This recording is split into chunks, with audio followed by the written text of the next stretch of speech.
Australia practically invented the Ute, but that doesn't mean we didn't build some absolute lemons that had no business being on a worksite. We're talking about the unbreakable legend that actually snapped in half, and the luxury Ute that was so badly built, it basically ended a brand's reputation overnight. Forget the nostalgia, because some of these were just plain rubbish. Here are the 15 worst Australian Utes ever made. The XF sedan moved on in 1988 with a new EA platform and a fresh look, but the XF Ute just stayed, rolling out of Broadmeadows until March 1993, 5 years after the car it was based on had been replaced. It was a capable workhorse with proven running gear and a durable 4.1-litre engine that tradies valued. By the early 1990s, however, it was outdated in ways that were hard to defend. The dashboard belonged to another decade. Rust was a major issue on older models, and the lack of refinement compared to Ford's modern passenger cars had become embarrassing. Ford kept it alive simply because nothing was ready to replace it. Buyers knew that, and rivals used it against them. It was not the worst Ute ever built, just a decent one that Ford allowed to age quietly into a liability. The Austin A40 Devon and its successor the Somerset were assembled in Melbourne, with Holden's coach-building expertise producing a local coupe utility on both platforms, a logical enough post-war idea. The 1.2-litre four-cylinder made around 40 horsepower. The payload was light, even by period standards. Beyond the inner suburbs, this vehicle was comprehensively out of its depth. Farmers and tradesmen needed machines that handled corrugated gravel tracks, loaded trailers, and daily punishment on Australian worksites. The A40 Ute offered none of that. Too small, too underpowered, and too fragile for anything approaching serious work. It was not a bad car within its intended environment. It simply had no intended environment worth speaking of in the Australian Ute market, which had already decided it wanted size, power, and rugged durability above everything else. If you think being underpowered is bad, wait until you see the Ute that could barely carry a quarter of a ton, then the one Holden quietly made irrelevant before buyers even had the chance. Assembled in Australia from 1953 to 1962 across the Series 2 and 1000 generations, the Morris Minor utility was officially rated as a quarter-ton Ute. Not a half-ton, but a quarter. The engine grew from 803 cubic centimeters to 1,098. Producing between 34 and 48 horsepower. Australia's Ute culture demanded big, capable machines that could carry fence posts, haul loaded trailers, and withstand daily punishment on rough roads. The minor Ute, with a wheelbase barely over 2 meters and a sub-50 horsepower ceiling, existed in a completely different universe from all of that. Collectors adore it today, which says everything about the Minor's charm and nothing about its commercial usefulness. As a proper working vehicle, it was a gentle curiosity in its own era, a lovely thing that had no business being called a serious Australian Ute. The standard Vanguard utility was built in Australia from 1950, with Holden assembling the bodies locally across multiple generations. The Phase 1 used a 2,088 cubic centimeter four-cylinder, with the Vanguard 6 eventually producing 80 horsepower from a 2-litre inline 6. It was properly engineered and honestly built for its time. The standard badge carried none of the mythology Australian buyers wanted. No V8 history, no motorsport heritage, no working-class identity to match what Holden and Ford had already claimed. By the mid-1950s, those two had locked the cultural territory down completely. The Vanguard Ute drifted out of production in 1964 without fanfare or mourning. Not a disaster. Disasters generate at least a strong feeling. This was something quieter, a well-made vehicle that solved a problem nobody urgently had, forgotten before it was even gone. Now we're getting into the stranger failures. One Ute was killed by its own parent company, another tried to make front-wheel drive work on a load-carrying tray, and one Chrysler basically rusted while the brand died around it.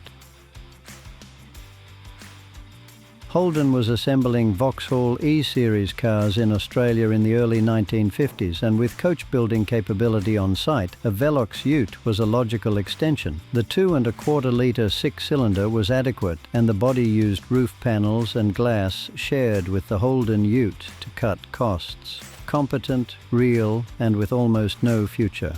The strategic problem was obvious. Once the FX Holden Ute launched in 1951, Holden had zero incentive to support a Vauxhall badged competitor in the same showroom. By 1957, the Velox Ute was discontinued and every resource redirected toward Holden's own product. It wasn't killed by buyers or by competitors or by mechanical shortcomings. It was killed by its own parent company, which decided it no longer needed to exist, a Ute with no real enemies except the organization that built it. The Austin 1800, famously known as the Land Crab, was a front-wheel drive, hydroelastic suspended British family car.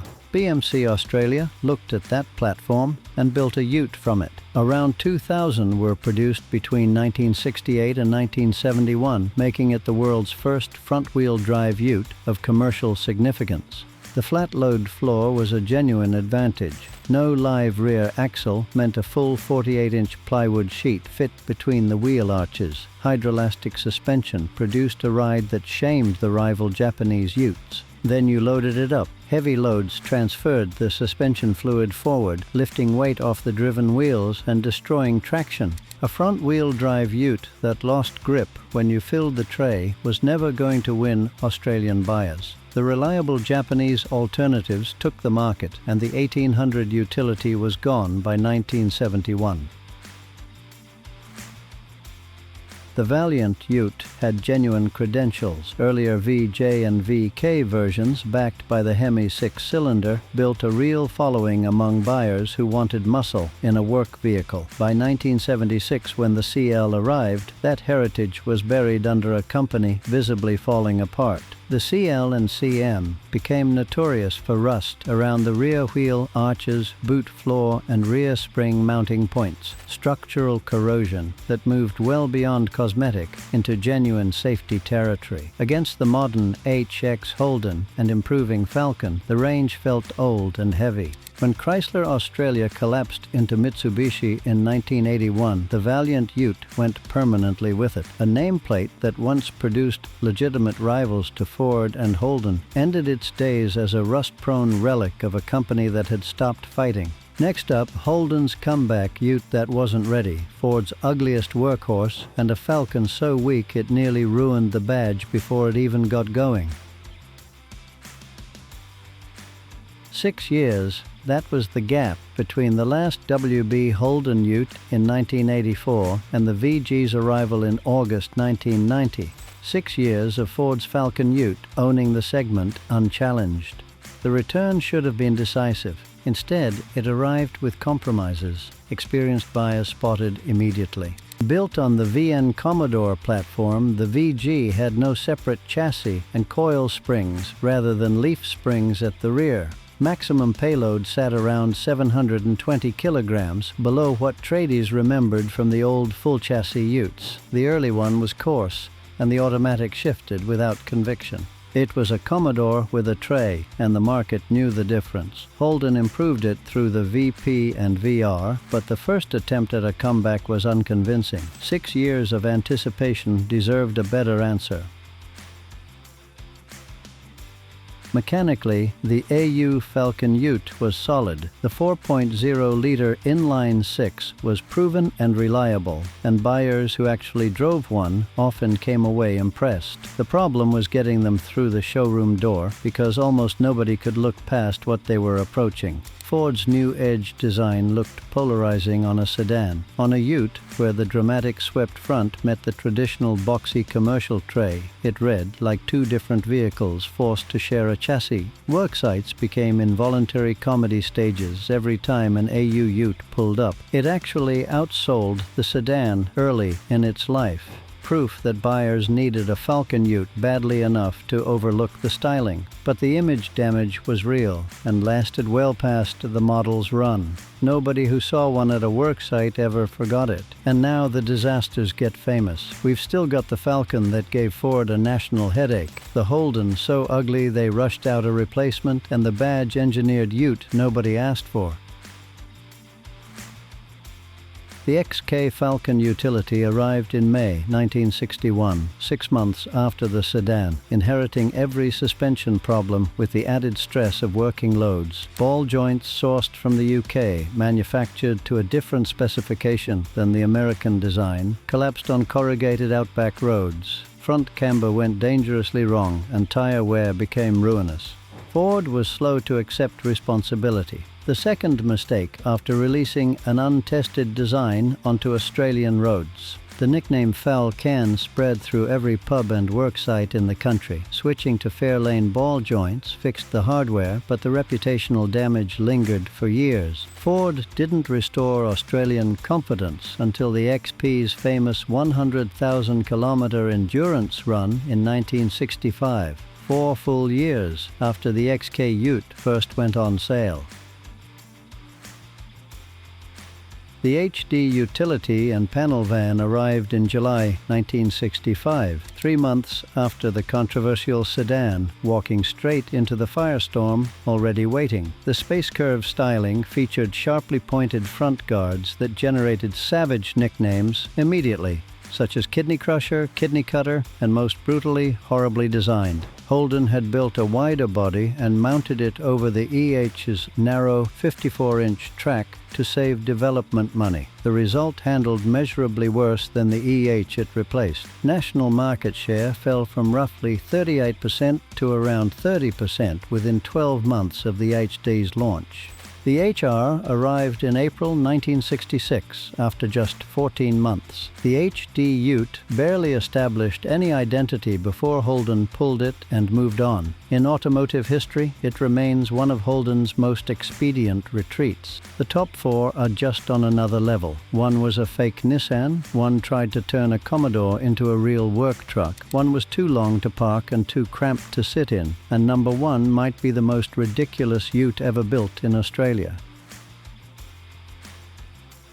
Senator Button's plan to rationalise the Australian car industry produced some peculiar results. None were stranger than this Nissan Ute, a Ford XF Falcon utility in every mechanical sense. It had the same engine, gearbox, body, and chassis. Nissan contributed a grille badge, door decals, and a steering wheel emblem. Ford continued supplying parts, meaning Nissan dealers couldn't fully service their own product. Fewer than 2,000 were sold between August 1988 and 91.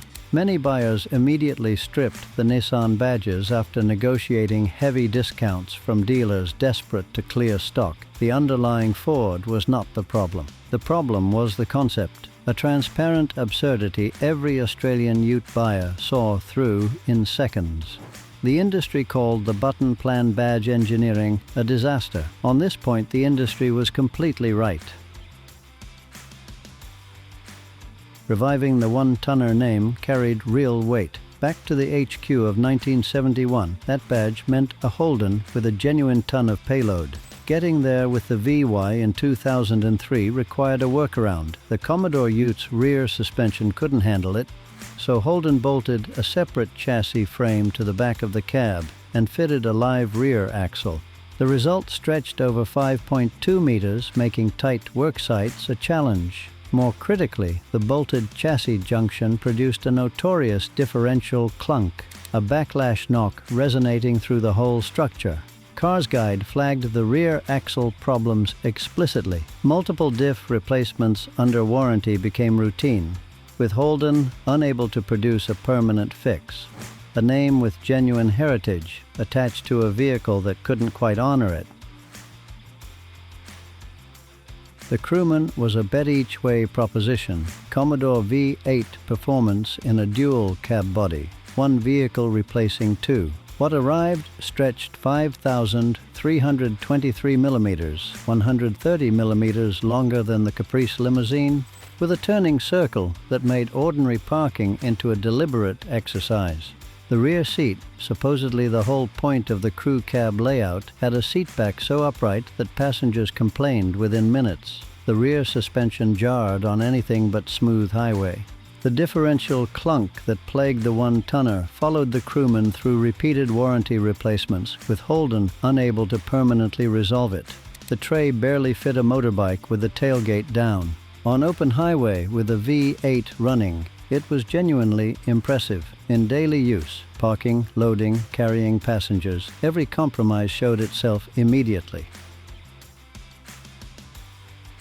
Built in Camden Park, Adelaide, by a company whose main products were cement mixers and washing machines, the Lightburn Zeta utility ran a 324 cubic centimeters Villiers two-stroke producing 16.5 horsepower. Total Zeta production was fewer than 400 vehicles, with most Ute units reportedly supplied to Sydney City Council for maintenance around Hyde Park. Payload was approximately 230 kilograms. Reverse gear did not exist. To reverse, the driver stopped the engine and restarted it backwards. Harold Lightburn's vision of an affordable runabout was already being buried by the British Mini when the Zeta launched in 1963. The Ute appeared in 1964. The operation folded in 1966. As a collector's piece, it is magnificent. As a working Australian Ute, it is, by every meaningful measure, completely indefensible. That is precisely why it sits at number 1. Did you have any bad experiences with any of these Utes? Share your stories in the comments. If you enjoyed watching this episode, give it a like and subscribe if you want. Thank you for watching, and goodbye.